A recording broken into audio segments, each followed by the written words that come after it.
8 ತಿಂಗಳ ಹಿಂದೆ ನನಗೆ ಅವರು ಪರಿಚಯ ಆದರು. ವಿಶ್ವಕರ್ಮ ಸಮಾಜದ ರಾಜ್ಯ ಮಹಿಳಾ ಅಧ್ಯಕ್ಷೆ ಅಂತ ಗುರುತಿಸಿಕೊಂಡಿದ್ರು. ಆ ತಾಯಿ ಬಗ್ಗೆ ಅನೇಕ ಆರೋಪಗಳು ಕೂಡ ಬರ್ತಾ ಇದ್ವು. ಜಾತಿ ನಿಂದನೆ, ಅಟ್ರಾಸಿಟಿ ಕೇಸ್ ಕೂಡ ಅವ್ರ ಮೇಲೆ ಆಯಿತು ಅಂತ ನಾನು ಮಾಧ್ಯಮ ಮುಖಾಂತರ ನೋಡಿದ್ದೇನೆ. ಇಲ್ಲಿಯವರೆಗೂ ಅವರಿಗೆ ಬೆಂಬಲ ಕೊಟ್ಟಿರೋದು ನನಗೆ ನಿರಾಶೆ ಮೂಡ್ತಾ ಇದೆ. ನನ್ನ ಬಗ್ಗೆ ಇಲ್ಲ ಸಲ್ಲದ ಆರೋಪಗಳನ್ನ ಮಾಡಿ ನನ್ನ ತೇಜೋವಧೆಯನ್ನ ಮಾಡ್ತಕ್ಕಂಥ ಕೆಲಸವನ್ನ ಕೂಡ ಅವರು ಮಾಡ್ತಾ ಬಂದಿದ್ದಾರೆ. ನನಗೆ 10 ಲಕ್ಷ ರೂಪಾಯಿಯನ್ನ ಕೊಟ್ಟಿದ್ದೀನಿ ಅಂತೇಳಿ ಹೇಳ್ತಾ ಇದ್ದಾರಂತೆ. ಗುರುಜಿ, ನಿಮಗೆ ಬುದ್ಧಿನೇ ಇಲ್ಲ, ನಿಮಗೆ ನಾನು ಸಾಕ್ತಾ ಇರೋದೆ ನಾನು ಅಂತ ಹೇಳಿದ್ರು. ನಮ್ಮ ದೇಶದ ಸಂಸ್ಕೃತಿ ಅಲ್ಲದ ಬಟ್ಟೆಯನ್ನು ಹಾಕೊಂಡು ಬರಬಾರದು ಅಂತ ಹೇಳಿದ್ದೆ. ನಾನು ಹೇಳಬಾರ್ದಿತ್ತು, ನಾನು ಕ್ಷಮಾಪಣೆ ಕೇಳಿದ್ದೆ ಅವ್ರಿಗೆ. ನನ್ನಷ್ಟಕ್ಕೆ ನಾನು ಶಿಕ್ಷೆ ಕೊಟ್ಕೊಂಡು ಒಂದು ವಿಡಿಯೋ ಹಾಕಿದ್ರೆ ನನ್ನ ವಿಡಿಯೋವನ್ನ ಸಾರ್ವಜನಿಕವಾಗಿ ವಸಂತಮ್ಮ ಅವರದನ್ನ ಎಲ್ಲಾ ಕಡೆ ಬಹಿರಂಗಪಡಿಸಿ ಏನ್ ಸಂದೇಶ ಹೋಯಿತು? ಗುರುಗಳು ಏನೋ ಮಾಡಬಾರ್ದು, ತಪ್ಪು ಮಾಡಿಬಿಟ್ಟಿದ್ದಾರೆ ಅಂತ ಸಂದೇಶ ಹೋಯಿತು. ಈ ವಿಡಿಯೋವನ್ನ ಯಾರಾದ್ರೂ ದುರುಪಯೋಗ ಪಡಿಸ್ಕೊಂಡ್ರೆ ನಾನು ಕಾನೂನಾತ್ಮಕವಾಗಿ ಹೋರಾಟವನ್ನು ಮಾಡ್ತೀನಿ. ದಯವಿಟ್ಟು ಈ ರಾಜ್ಯದ ಯಾರಿಗೂ ಅನ್ಯಾಯ ಮಾಡಬೇಡಿ. ಅವ್ರು ಯಾರೋ ಬಡ್ಡಿ ಸಾಲ ಮಾಡ್ಕೊಂಡು ತಂದು ಕೊಟ್ಟಿರ್ತಾರೆ, ಕಣ್ಣೀರ್ ಹಾಕಿ ತಂದು ಕೊಟ್ಟಿರ್ತಾರೆ. ಈ ರಾಜ್ಯದಲ್ಲಿ ನಾನು ಆ ಕೆಲಸ ಮಾಡ್ಕೊಡ್ತೀನಿ, ಈ ಕೆಲಸ ಮಾಡ್ಕೊಡ್ತೀನಿ, ನಾನು ಅವ್ರಿಗೆ ಗೊತ್ತು ಇವ್ರಿಗೆ ಗೊತ್ತು ಅಂತೇಳಿ ಇವತ್ತಿನಿಂದ ಅದನ್ನ ಬಂದ್ ಮಾಡಿ ನಿಯತ್ತಾಗಿ ಈ ರಾಜ್ಯಕ್ಕೆ ಸೇವೆ ಮಾಡಿ. ನಾನೊಬ್ಬ ಸ್ವಾಮೀಜಿ, ಒಬ್ಬ ಗುರೂಜಿ ಆಗಿರೋದ್ರಿಂದ, ಒಬ್ಬ ಆಧ್ಯಾತ್ಮಿಕ ಚಿಂತಕ ಆಗಿರೋದ್ರಿಂದ ನನಗೆ ಒಳ್ಳೇದೇ ಮಾಡ್ಲಿ ಕೆಟ್ಟದ್ದೇ ಮಾಡ್ಲಿ ನಾನು ಎಲ್ಲರಿಗೂ ಗೌರವ ಕೊಡೋದು ನನ್ನ ಧರ್ಮ. ತಾಯಿ ವಸಂತ ಮುರಳಿ ಅಂತಲೇ ನಾನು ಬಹಳ ಗೌರವಿಸ್ತಾ ಇದ್ದೆ. 8 ತಿಂಗಳ ಹಿಂದೆ ನನಗೆ ಅವರು ಪರಿಚಯ ಆದರು. ಅವರು ಸಾಮಾಜಿಕ ಸೇವೆ, ಸಂಘಟನೆ ಏನೋ ಒಂದು ಮಾಡ್ತಿದ್ದಾರೆ, ಒಳ್ಳೆ ಕೆಲಸ ಮಾಡ್ತಾ ಇದ್ದಾರೆ ಅಂತಕ್ಕಂಥದ್ದನ್ನ ನಾನು ಅಂದುಕೊಂಡು ಭಾವಿಸಿಕೊಂಡು ಅವ್ರಿಗೆ ಬೆಂಬಲವನ್ನ ಕೊಡ್ತಾ ಬಂದೆ. ಅವ್ರು ಎಲ್ಲೇ ಕರೆದ್ರು ಕೂಡ ಅವ್ರ ಪರವಾಗಿ 2 ಒಳ್ಳೆಯ ಮಾತುಗಳನ್ನ ಆಡ್ತಾ ಇದ್ದೆ. ಹಾಗಾಗಿ ನನಗೆ 8 ತಿಂಗಳಿಂದ ಅವರು ಪರಿಚಯ.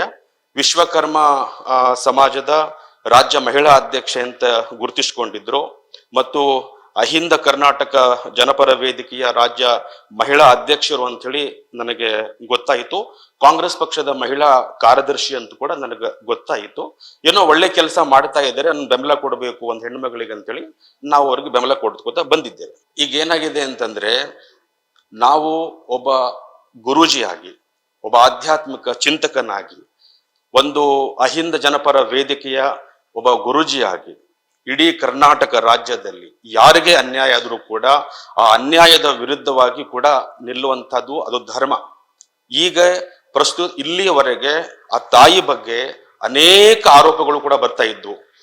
ಅದನ್ನ ನಾನು ಯಾವುದು ಲೆಕ್ಕಕ್ಕೆ ತಗೊಂಡಿಲ್ಲ. ಅಂದ್ರೆ ಒಂದು ಹೆಣ್ಮಗಳು ಬೆಳೀತಾ ಇದ್ದಾರೆ, ಬೇಕು ಅಂತ ಅವ್ರನ್ನ ತೇಜವಧೆ ಮಾಡ್ತಾ ಇದ್ದಾರೆ ಅಂತೇಳಿ ಎಷ್ಟೇ ಆರೋಪಗಳು ಬಂದರೂ ಅದನ್ನ ನಾನು ಲೆಕ್ಕಕ್ಕೆ ತೆಗೆದುಕೊಳ್ಳದೇನೆ ಎಲ್ಲರನ್ನೂ ವಿರೋಧ ಕಟ್ಟಿಕೊಂಡು ಅವರನ್ನ ಬೆಂಬಲ ಮಾಡತಕ್ಕಂತಹ ಕೆಲಸವನ್ನ ಮಾಡಿದ್ದೀನಿ.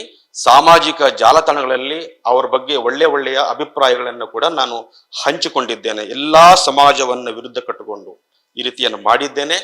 ಆಮೇಲೆ ಇನ್ನೇನು ಮೊನ್ನೆ ಎಲ್ಲಾ ಜನಪ್ರಿಯ ಮಾಧ್ಯಮಗಳಲ್ಲಿ ಅವರ ಬಗ್ಗೆ ಅನೇಕ ಆರೋಪಗಳು ಕೂಡ ಬಂದವು.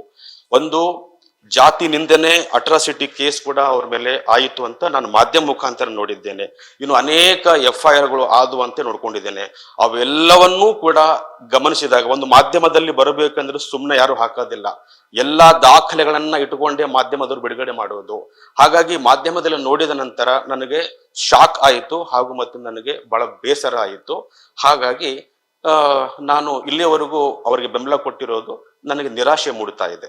ನೋಡಿ ಏನಾಗಿದೆ, 8 ತಿಂಗಳ ಒಳಗಡೆ ಇಲ್ಲಿಯವರೆಗೆ ವಸಂತ ಮುರಳಿ ಅವರ ಹತ್ರ 1 ರೂಪಾಯಿ ಕೂಡ ನಾನು ತಗೊಂಡಿಲ್ಲ, 1 ನಯಾ ಪೈಸೆ ಕೂಡ ಅವ್ರ ಹತ್ರ ತಗೊಂಡಿಲ್ಲ. ಬೇಕಂದ್ರೆ ಅವರು ಎಲ್ಲಾದ್ರೂ ಅದನ್ನು ಬಹಿರಂಗ ಪಡಿಸಬಹುದು, ಆನ್ಲೈನ್ ಕ್ಯಾಶ್ ಆಗ್ಲಿ ಬೈ ಕ್ಯಾಶ್ ಆಗ್ಲಿ.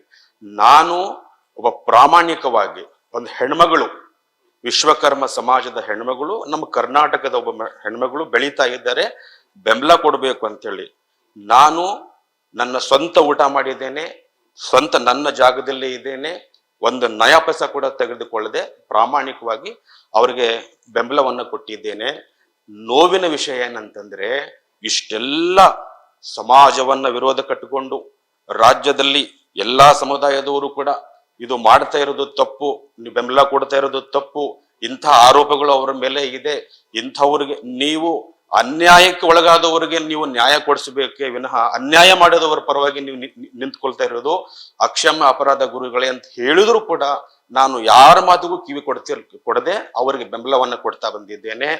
ಹಾಗಾಗಿ ನಾನೆಷ್ಟೇ ಬೆಂಬಲ ಕೊಟ್ಟರೂ ಕೂಡ ನನ್ನ ಬಗ್ಗೆ ಇಲ್ಲ ಸಲ್ಲದ ಆರೋಪಗಳನ್ನ ಮಾಡಿ ನನ್ನ ತೇಜೋವಧೆಯನ್ನ ಮಾಡ್ತಕ್ಕಂಥ ಕೆಲಸವನ್ನ ಕೂಡ ಅವರು ಮಾಡ್ತಾ ಬಂದಿದ್ದಾರೆ. ಈಗ ನೋಡಿ ಏನಾಗಿದೆ ಅಂತಂದ್ರೆ, ನನಗೆ 10 ಲಕ್ಷ ರೂಪಾಯಿಯನ್ನ ಕೊಟ್ಟಿದ್ದೀನಿ ಅಂತೇಳಿ ಹೇಳ್ತಾ ಇದ್ದಾರಂತೆ.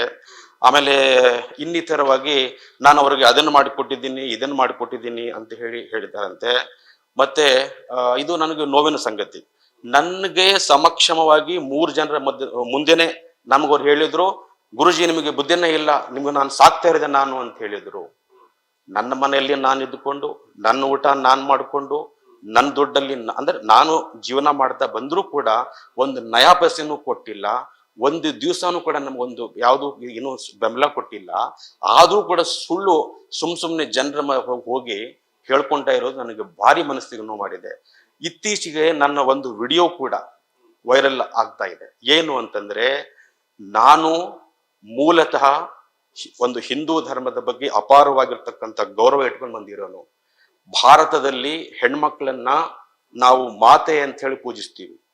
ಅಂತ ಮಹಿಳೆಯರಿಗೆ ಏನೋ ನಾನು ಯಾವುದೋ ಒಂದು ಮಾತಲ್ಲಿ ನಮ್ಮ ದೇಶದ ಸಂಸ್ಕೃತಿ ಇರೋ ಬಟ್ಟೆ ಹಾಕೊಂಡು ಇರಬೇಕು, ನಮ್ಮ ದೇಶದ ಸಂಸ್ಕೃತಿ ಅಲ್ಲದ ಬಟ್ಟೆಯನ್ನು ಹಾಕೊಂಡು ಬರಬಾರದು ಅಂತ ಹೇಳಿದ್ದೆ. ಅದು ಏನೇನೋ ಆಗಿ ಅದು ಯಾರಿಗೋ ಹೋಗಿ ತಲುಪಿತು. ಉದಾಹರಣೆಗೆ ಅವರು ಬೇಜಾರು ಮಾಡ್ಕೊಂಡ್ರು, ನಾ ಯಾರ ಬಗ್ಗೆ ಹೇಳಿದ್ದೆ. ಅದಕ್ಕೆ ನಂಗೆ ನೋವಾಯಿತು. ನನಗೆ ಸಂಬಂಧ ಇಲ್ಲದವ್ರ ಬಗ್ಗೆ ನಾನು ಆ ರೀತಿ ಹೇಳ್ಬಾರ್ದಿತ್ತು. ಎಂತಾದ್ರೂ ಹಾಕೊಳ್ಳಿ, ಅದು ವೈಯಕ್ತಿಕ ವಿಚಾರ. ನಾನು ಹೇಳ್ಬಾರ್ದಿತ್ತು, ನಾನು ಕ್ಷಮಾಪಣೆ ಕೇಳಿದ್ದೆ ಅವ್ರಿಗೆ. ಅವ್ರು ಅದನ್ನು ಕ್ಷಮಿಸ್ಲಿಲ್ಲ. ಒಂದು ಭಾರತ ಮಾತೆ ಅಂತೇಳಿ ಪೂಜಿಸುವಂತ ಧರ್ಮದಲ್ಲಿ ನಾನು ಹೆಣ್ಮಗಳಿಗೆ ನೋವು ಮಾಡಿಬಿಟ್ನಲ್ಲ ಅಂತೇಳಿ ಉದ್ದೇಶ ಅನ್ಕೊಂಡು ನಾನೇ ಶಿಕ್ಷೆ ಕೊಟ್ಟುಕೊಂಡೆ. ನನ್ನ ಕಪಾಳಕ್ಕೆ ಪಾದರಕ್ಷೆಗಳನ್ನ ತೆಗೆದುಕೊಂಡು ನಾನೇ ಶಿಕ್ಷೆ ಕೊಟ್ಕೊಂಡು ಆ ವಿಡಿಯೋವನ್ನ ವಸಂತ ಮುರಳಿಯವರಿಗೆ ಹಾಕಿದೆ. ನೋಡಮ್ಮ ತಾಯಿ, ಈ ರೀತಿ ನಾನು ಬೇರೆಯವರಿಗೋಸ್ಕರ ನಾನು ಪದವನ್ನ ಬಳಸಿದ್ದೆ. ಮಧ್ಯಸ್ಥಿಕೆ ವಹಿಸಿ ನೀವು ಇದನ್ನ ಬಗೆಹರಿಸಿರಿ. ಇದು ನಾನು ನಾರ್ಮಲ್ ಕ್ಷಮಾಪಣೆಯನ್ನು ಕೂಡ ಕೇಳಿದ್ದೀನಿ, ನಾನು ಮುಖಕ್ಕೆ ಒಡ್ಕೊಂಡು ಕೂಡ ಕೇಳಿದ್ದೀನಿ ಅಂತೇಳಿ ಆ ವಿಡಿಯೋ ಹಾಕಿದ್ರೆ ಅವ್ರೇನ್ ಮಾಡ್ಬೇಕಾಗಿತ್ತು? ನಾನು ಯಾವುದೇ ಒಂದು ಅತ್ಯಾಚಾರ ಮಾಡಿಲ್ಲ, ಸ್ಮಗ್ಲಿಂಗ್ ಮಾಡಿಲ್ಲ, ಕಳ್ತನ ಮಾಡಿಲ್ಲ, ಯಾರು ದುಡ್ಡು ತಗೊಂಡಿಲ್ಲ. ನನ್ನಷ್ಟಕ್ಕೆ ನಾನು ಶಿಕ್ಷೆ ಕೊಟ್ಕೊಂಡು ಒಂದು ವಿಡಿಯೋ ಹಾಕಿದ್ರೆ ಅದನ್ನ ನೋಡ್ಕೊಂಡು, ಯಾಕೆ ಗುರುಜಿ ಇಷ್ಟು ಶಿಕ್ಷೆ ಕೊಟ್ಕೊಂಡ್ರಿ, ಜಸ್ಟ್ ಒಂದು ಸಾರಿ ಕೇಳಿದ್ರೆ ಆಗ್ಬಿಟ್ಟಿತ್ತಲ್ಲ ಅಂತ ಹೇಳಿ ಅದನ್ನ ಡಿಲೀಟ್ ಮಾಡಬಹುದಿತ್ತು ಆ ವಿಡಿಯೋವನ್ನ. ನನ್ನ ವಿಡಿಯೋವನ್ನ ಸಾರ್ವಜನಿಕವಾಗಿ ವಸಂತಮ್ಮ ಅವರದನ್ನ ಎಲ್ಲಾ ಕಡೆ ಬಹಿರಂಗಪಡಿಸಿ ಇವತ್ತು ಇಡೀ ಕರ್ನಾಟಕದ ನೋಡುವಂಗಾಯಿತು. ಏನ್ ಸಂದೇಶ ಹೋಯಿತು? ಗುರುಗಳು ಏನೋ ಮಾಡಬಾರ್ದು ತಪ್ಪು ಮಾಡಿಬಿಟ್ಟಿದ್ದಾರೆ ಅಂತ ಸಂದೇಶ ಹೋಯಿತು. ಆದರೆ ವೈಯಕ್ತಿಕವಾಗಿ ನಾನೇನು ತಪ್ಪು ಮಾಡಿದ್ದಿಲ್ಲ. ಒಂದು ಭಾರತ ಮಾತೆಗೆ ಅಂತ ಪೂಜಿಸುವಂತ ಹೆಣ್ಮಕ್ಳಿಗೆ ನಾನು ಒಂದು ಸಣ್ಣ ಮಾತನ್ನ ಆಡಿರೋದಕ್ಕೆ ನಾ ಶಿಕ್ಷೆ ಕೊಟ್ಕೊಂಡಿರೋ ವಿಡಿಯೋ ಇದು. ಕಾನೂನು ಬಾಹಿರವಾಗಿ ತಪ್ಪು ಮಾಡಿ ನಾನು ಧರ್ಮದ ಏಟು ತಿಂದಿರೋದಲ್ಲ ಅದು. ಆದ್ರೆ ಇಂಥ ವಿಡಿಯೋವನ್ನ ವಸಂತಮ್ಮ ಅವರು ಹೊರಗಡೆ ಬಿಟ್ಟು ನನಗೆ ತೇಜೋವಧೆಯನ್ನ ಮಾಡ್ತಕ್ಕಂಥ ಕೆಲಸವನ್ನ ಮಾಡಿದ್ರು.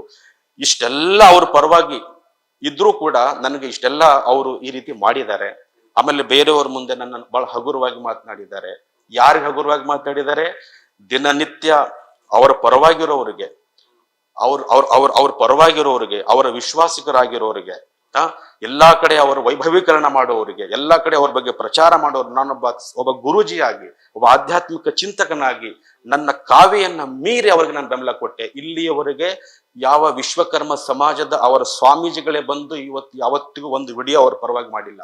ನಾನು ಒಬ್ಬ ಗುರೂಜಿಯಾಗಿ ದಿನನಿತ್ಯ ಅವ್ರ ವಿಡಿಯೋಗಳನ್ನ ಮಾಡಿ ಆ ತಾಯಿ ಒಳ್ಳೆಯವರಿದ್ದಾರೆ, ಆ ತಾಯಿಯವರು ಒಳ್ಳೆ ಕೆಲಸ ಮಾಡ್ತಾ ಇದ್ದಾರೆ ಅಂತೇಳಿ ದಿನನಿತ್ಯ ಅವ್ರ ವಿಡಿಯೋಗಳನ್ನ ಮಾಡಿ ಎಲ್ಲ ಕಡೆ ನಾನು ಬಿತ್ತರಿಸ್ತಾ ಇದ್ದೆ ರಾಜ್ಯದಲ್ಲಿ. ಆದ್ರೆ ಇಂಥ ಒಳ್ಳೆ ಕೆಲಸ ಮಾಡಿರ್ತಕ್ಕಂಥ ನನಗೆ ಅವರು ಬಹಳ ಮನಸ್ಸಿಗೆ ನೋವನ್ನು ಉಂಟು ಮಾಡಿದ್ದಾರೆ, ಬಹಳ ನನಗೆ ತೊಂದರೆ ಕೊಟ್ಟಿದ್ದಾರೆ. ಇದರಿಂದ ನಾನು ಭಾರಿ ಮಾನಸಿಕನಾಗಿ ನನಗೆ ಉಂಟಾಗಿದೆ. ನಾನು ಇಲ್ಲಿವರೆಗೂ ನನಗೆ 41 ವರ್ಷ ವಯಸ್ಸು, ಒಂದೇ ಒಂದು ಸಣ್ಣ ತಪ್ಪು ನನ್ನ ಜೀವಮಾನದಲ್ಲಿ ನಾನು ಮಾಡಿಲ್ಲ. ಹೆಣ್ಮಕ್ಳನ್ನ ತಾಯಿ ಸ್ಥಾನದಲ್ಲಿ ಇಟ್ಟು ನಾನು ಪೂಜೆ ಮಾಡಿರೋನು. ಯಾವುದೇ ತರ ವಿಡಿಯೋ ಇಲ್ಲ. ಈ ವಿಡಿಯೋನು ಕೂಡ ನಾನು ಶಿಕ್ಷೆ ಕೊಟ್ಕೊಂಡಿರೋ ವಿಡಿಯೋ ಇದು ಆತ್ಮಕ್ಕೆ. ದಯವಿಟ್ಟು ಇನ್ನು ಮುಂದೆ ಈ ವಿಡಿಯೋಗಳು ಎಲ್ಲಿಗೂ ಕೂಡ ಅದು ಹರಿದಾಡಬಾರದು. ಯಾರೂ ಕೂಡ ಇದನ್ನ ದುರುಪಯೋಗ ಪಡಿಸ್ಕೊಳ್ಬಾರದು. ಈ ವಿಡಿಯೋವನ್ನ ಯಾರಾದ್ರೂ ದುರುಪಯೋಗ ಪಡಿಸ್ಕೊಂಡ್ರೆ ನಾನು ಕಾನೂನಾತ್ಮಕವಾಗಿ ಹೋರಾಟವನ್ನ ಮಾಡ್ತೀನಿ ಮತ್ತು ಕಂಪ್ಲೇಂಟ್ ಕೂಡ ಮಾಡ್ತೀನಿ ಅಂತ ಹೇಳಲಿಕ್ಕೆ ಬಯಸ್ತೀನಿ ಈ ಸಂದರ್ಭದಲ್ಲಿ. ನೋಡಿ, ಈಗ ಕಾನೂನಾತ್ಮಕವಾಗಿ ಯಾರಿಗೆ ಅನ್ಯಾಯ ಆಗಿದೆ ಅವರೇ ಅದಕ್ಕೆ ಹೋಗಿ ಕಾನೂನಿನ ಮೊರೆ ಹೋಗಬೇಕು. ಅದಕ್ಕೆ ನ್ಯಾಯಾಲಯ ಇದೆ, ಕೋರ್ಟ್ ಇದೆ, ಸ್ಟೇಷನ್ ಇದೆ. ಅದು ನ್ಯಾಯ ದೇವತೆ ಅವರಿಗೆ ನ್ಯಾಯ ಕೊಡ್ತಾರೆ. ಆದ್ರೆ ನಾನು ಬರೀ ಗುರೂಜಿ ಅಷ್ಟೇ ಅಲ್ಲ, ಒಬ್ಬ ಅಹಿಂದ ಕರ್ನಾಟಕ ಜನಪರ ಅಹಿಂದ ವೇದಿಕೆಯ ಗುರುಜಿ ಕೂಡ ನಾನು ಇದ್ದೇನೆ. ಹಾಗಾಗಿ ನಮ್ಮ ರಾಜ್ಯ ಅಧ್ಯಕ್ಷರು, ಸಂಸ್ಥಾಪಕ ರಾಜ್ಯಾಧ್ಯಕ್ಷರು ಆಗಿರ್ತಕ್ಕಂಥ ಶ್ರೀ ನಗರಲು ನರಸಿಂಹಪ್ಪನವರಾಗ್ಲಿ, ನಾನಾಗ್ಲಿ, ನಮ್ಮ ಒಂದೇ ಅಜೆಂಡಾ, ಈ ರಾಜ್ಯದ ಯಾವ ಹೆಣ್ಣು ಮಕ್ಕಳಿಗೂ ಕೂಡ, ಈ ರಾಜ್ಯದ ಯಾವ ಪುರುಷರಿಗೂ ಕೂಡ 7.5 ಕೋಟಿ ಕನ್ನಡಿಗರಲ್ಲಿ ಯಾರಿಗೂ ಕೂಡ ಮೋಸ ಆಗ್ಬಾರ್ದು, ಅನ್ಯಾಯ ಆಗ್ಬಾರ್ದು. ಅದು ಮೋಸ ಆಯಿತು ಅಂತಂದ್ರೆ ಇಡೀ ನಮ್ಮ ಕರ್ನಾಟಕ ಅಹಿಂದ ಜನಪರ ವೇದಿಕೆ ಅನ್ಯಾಯಕ್ಕೆ ಒಳಗಾದವರ ಪರವಾಗಿ ನಿಂತು ಅವರಿಗೆ ನ್ಯಾಯವನ್ನು ಕೊಡಿಸ್ತಕ್ಕಂಥ ಪ್ರಾಮಾಣಿಕ ಕೆಲಸವನ್ನು ಇವತ್ತಿನಿಂದ ಮಾಡುತ್ತೇವೆ. ನಾನು ಒಂದ್ಸರ್ತಿ ಅವ್ರಿಗೆ ಹೇಳಿದ್ದೇನೆ, ನೋಡಿ ತಾಯಿಯವರೇ, ಏನಾದ್ರೂ ಇತ್ತು ಅಂದ್ರೆ ವ್ಯವಹಾರ ಅದನ್ನು ಸರಿಪಡಿಸಿಕೊಡದೆ ಹೋದಲ್ಲಿ ಅದು ನಿಮಗೆ ತೊಂದರೆ ಆಗುತ್ತೆ ಅಂತ ನಾನು ಮೊದಲೇ ಅವನ್ನ ಹೇಳಿದ್ದೇನೆ. ನಾನು ಹೇಳಿದ ನಂತರವೂ ಕೂಡ ಅವರು ಅದನ್ನ ಬದಲಾವಣೆ ಆಗಿಲ್ಲ ಅನ್ನೋದು ಅವ್ರ ವೈಯಕ್ತಿಕ ವಿಚಾರ. ಆದ್ರೆ ಅವರ ವ್ಯವಹಾರಗಳಿಗೂ ನನಗೂ ಯಾವ ಸಂಬಂಧ ಇಲ್ಲ. ಈ 8 ತಿಂಗಳಲ್ಲಿ ನನಗೂ ಅವರಿಗೂ ಒಂದು ನಯಾ ಪೈಸೆದು ಕೂಡ ಯಾವ ವ್ಯವಹಾರ ಆಗಿಲ್ಲ. ಅದು ಬೇರೆಯವರಿಗೆ ಆದ್ರೆ ಅದಕ್ಕೆ ನನಗೂ ಸಂಬಂಧ ಇಲ್ಲ. ಆದ್ರೆ ನಮ್ಮ ಕರ್ನಾಟಕ ಅಹಿಂದ ಜನಪರ ವೇದಿಕೆಗೆ ಯಾರೇ ಬಂದ್ರು ನಮಗೆ ಅನ್ಯಾಯ ಆಗಿದೆ ಗುರುಜಿ, ನ್ಯಾಯ ಕೊಡಿಸಿ ಅಂತ ಕೇಳಿದ್ರೆ ನಮ್ಮ ನಗರಲು ನರಸಿಂಹಪ್ಪನವರ ನೇತೃತ್ವದಲ್ಲಿ, ನನ್ನ ಸಾನ್ನಿಧ್ಯದಲ್ಲಿ ಇನ್ಮುಂದೆ ಕರ್ನಾಟಕ ರಾಜ್ಯದಲ್ಲಿ ಯಾರಿಗೆ ಅನ್ಯಾಯ ಆದ್ರೂ ಕೂಡ ನ್ಯಾಯವನ್ನ ಕೊಡಿಸ್ತಕ್ಕಂಥ ಕೆಲಸವನ್ನ ಮಾಡ್ತೀವಿ. ಮತ್ತು ಯಾರ್ಯಾರು ಈ ರಾಜ್ಯದಲ್ಲಿ ಅನ್ಯಾಯ ಮಾಡ್ತಾ ಇದ್ದಾರೆ ಎಲ್ಲರಿಗೂ ಹೇಳ್ತಾ ಇದ್ದೀವಿ, ದಯವಿಟ್ಟು ಈ ರಾಜ್ಯದ ಯಾರಿಗೂ ಅನ್ಯಾಯ ಮಾಡಬೇಡಿ. ಅವ್ರು ಯಾರ ಬಡ್ಡಿ ಸಾಲ ಮಾಡ್ಕೊಂಡು ತಂದು ಕೊಟ್ಟಿರ್ತಾರೆ, ಕಣ್ಣೀರ್ ಹಾಕಿ ತಂದು ಕೊಟ್ಟಿರ್ತಾರೆ, ವಿಧವೆಯರು ದುಡ್ಡು ಕೊಟ್ಟಿರ್ತಾರೆ, ಅಮಾಯಕರು ದುಡ್ಡು ಕೊಟ್ಟಿರ್ತಾರೆ, ಅತ್ಯಂತ ಬಡವರು ದುಡ್ಡು ಕೊಟ್ಟಿರ್ತಾರೆ. ಈ ರಾಜ್ಯದ ಬಡವರು, ವಿಧವೆಯರು, ಅಮಾಯಕರು ಅವ್ರಿಗೆ ಮೋಸ ಆಗ್ಬಾರ್ದು, ಅವ್ರ ಕಣ್ಣೀರು ಶಾಪ ಯಾರಿಗೂ ಬರಬಾರದು. ಅದಕ್ಕೆ ಈ ರಾಜ್ಯದಲ್ಲಿ ನಾನು ಆ ಕೆಲಸ ಮಾಡ್ಕೊಡ್ತೀನಿ, ಈ ಕೆಲಸ ಮಾಡ್ಕೊಡ್ತೀನಿ, ನಾನು ಅವ್ರಿಗೆ ಗೊತ್ತು ಇವ್ರಿಗೆ ಗೊತ್ತು ಅಂತೇಳಿ ಯಾರೂ ಮಾಡಬಾರದು. ಹಾಗೆ ಮಾಡತಕ್ಕಂಥ ಎಲ್ಲರಿಗೂ ನಾನು ಮನವಿ ಮಾಡ್ಕೋತೀನಿ, ಇವತ್ತಿನಿಂದ ಅದನ್ನ ಬಂದ್ ಮಾಡಿ ನಿಯತ್ತಾಗಿ ಈ ರಾಜ್ಯಕ್ಕೆ ಸೇವೆ ಮಾಡಿ ಒಳ್ಳೆ ಹೆಸರು ಮಾಡಿ ಅಂತ ನಾನು ಹೇಳಲಿಕ್ಕೆ ಬಯಸ್ತಿದ್ದೇನೆ.